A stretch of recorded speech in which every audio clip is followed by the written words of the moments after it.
నాకు భుజం నొప్పి వచ్చింది అండి.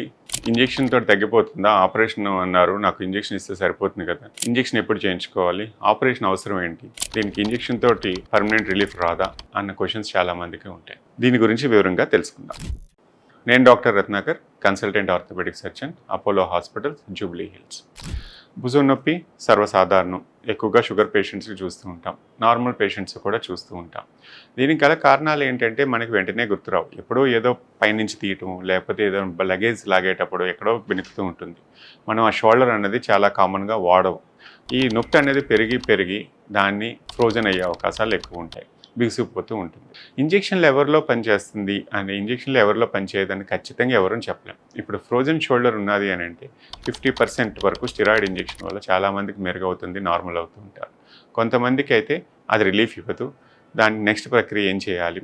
ఫిజియోథెరపీయా లేకపోతే ఆపరేషనా అన్నది నిర్ధారించాలి. భుజం నొప్పి అన్నప్పుడు మాత్రం ముందు ఎంఆర్ఐ చేయించుకోవాలి. షుగర్ పేషెంట్ అయినా, నాన్ షుగర్ పేషెంట్ అయినా. ఎందుకంటే ఎంఆర్ఐలో టేర్ ఉన్నది, కండరాలు చిరిగింది అన్నప్పుడు స్టిరాయిడ్ ఇస్తే మంచిది కాదు. ఎందుకంటే కండరం ఇంకా చిరుగు పెరిగే అవకాశం ఉంది తప్ప ఇదవదు. సో మనకు మూలానికి మందు వేయకుండా వేరే దానికి మందు వేస్తే సరిపోదు.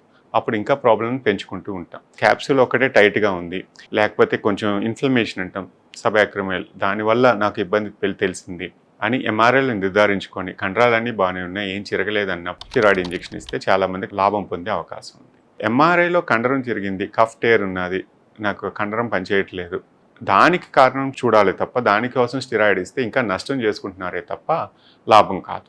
ఎందుకంటే ఆ కండరం చిరిగింది పెరిగింది అంటే రేపు పొద్దున్న కుట్టడానికి కూడా సహకరించదు. బాగా చిరిగిన కండని మనం పట్టుకొని కుట్టడం అంటే కుట్లు కూడా ఉండవు.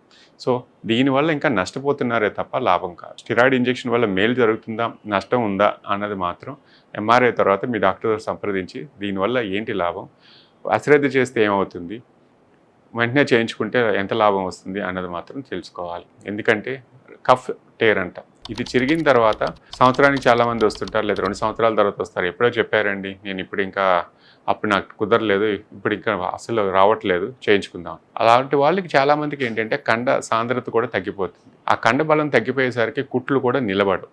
సో ఆ రిజల్ట్ కూడా మారిపోతుంది. మీ రిజల్ట్ మంచిగా ఉండాలి అంటే ఎంత తొందరగా చేయించుకున్నారు, మీ కండలో ఎంత బలం ఉన్నది, ఎంత ఆలస్యం చేస్తే నష్టపోతున్నారు అన్న దాన్ని బట్టి మీ ఫలితం కూడా ఆధారపడి ఉంటుంది.